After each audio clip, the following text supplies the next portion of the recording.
दनसि block कमिटियाव जोंहा central कमिटियाव decision जाखानाय बायदियै दिनै मोनसे रिलिजों लोगोसे जोंनि गासै ब्लक कमिटि प्राइमारि कमिटि भट कमिटि आरो बिपिएफनि कर्मिफोरखौ लोगो हमनायनि हाबाफारि लानानै जोंहा मानगोनां हाग्रामा महिलारि सारा दिनै फैदों नैबे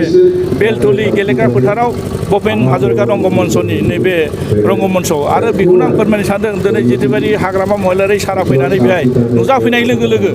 रायजो राजाफ्रा जेरैबायदि लोब लोब फैनानै जेरैबायदि माने मदद आरो हेफाजाब होदों बेनो फोरमान जे फैबाय थानाय 25आव बिपिएफ सरकारा माने गभर्नमेन्ट फैफिनग्रा फाइनाल आरो 26आव एमपि इलेक्सनाव गेलेब्ला बिपिएफआ देरहागोन बेनो फोरमान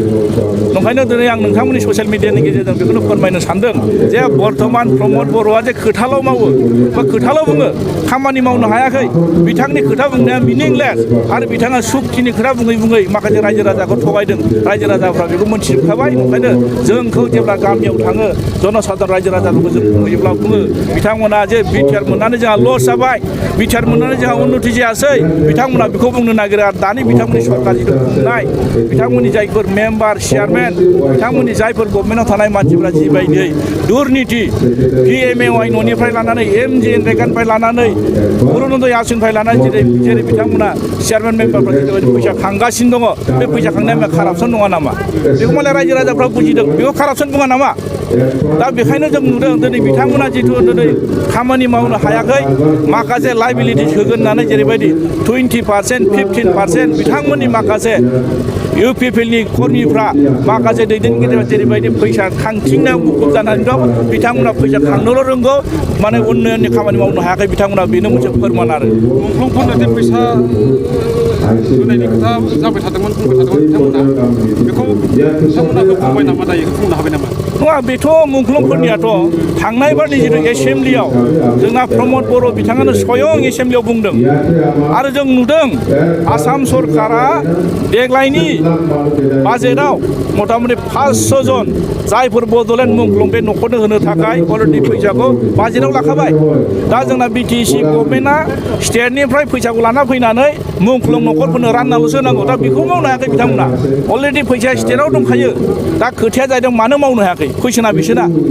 मानो मावनो हायाखै मावनो हानांगौमोन आरो जों नुदों बिथांमोना जायफोर माने मुंख्लं न'खरनि माने व्यक्तिफोरखौ लाबोनानै साननैसो चेक होनायखौबो जों नुदों आरो बै मुंख्लं न'खरनि जायफोर माने न'खरनि मानसिफ्रा बुंदों चेकखौ होनानै जास्ट बिथांमोना मोनसे एडभार्टाइसल' खालायदों होनना बुंदों जेब्ला चेक होखांनायनि उननिफ्राय जेब्लानाखि बिथांमोननि एकाउन्टआव फैसा मोनाखै दा बेफोरखौ मा होननानै बुंगोन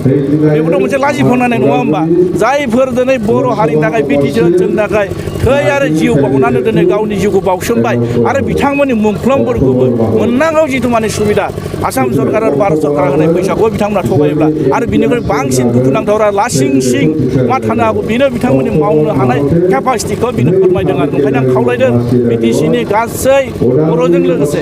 हारि माहारि रायजो राजाफोरखौ खावलायदों बिथांमोना जुदि बिटिसिखौ सरकार खुंबाय थायोब्ला खुनु फैदो बिटिसिखौ बिथांमोना उन्नयन खालामनो हाया ओंखायनो जोङो नुदों दा हाग्रामा महिलारि सारा 17 बोसोर सरकार खुंनानै जेरैबायदि जिबायदि बिथाङा जोंनो मोनसे दिन्थिलांबाय आरो बिनिफ्राय पुनराय आरो जों रायजो राजाफ्रा नुदों बे 5 बोसोराव जों भुल खालायबाय हाग्रामा सारनो जों भट होयैया भुल जाबाय होननानै बुंदों दा बिथांमोना दिनै पुनराय हाग्रामा सारनो भट होनानै देरहाहोफैनो थाखाय रायजो राजाफ्रानो जानजि खाफ्रादों आरो प्रमद बर'नो भट होफ्लांनानै भुल जाबाय होननानै रायजो राजाफ्रा बुङो नंखायनो दिनै नुदों हाग्रामा सारखौ पुनराय सरकार फैनायखौ रायजो राजाफ्रा खावलायदों आरो थेंक इउ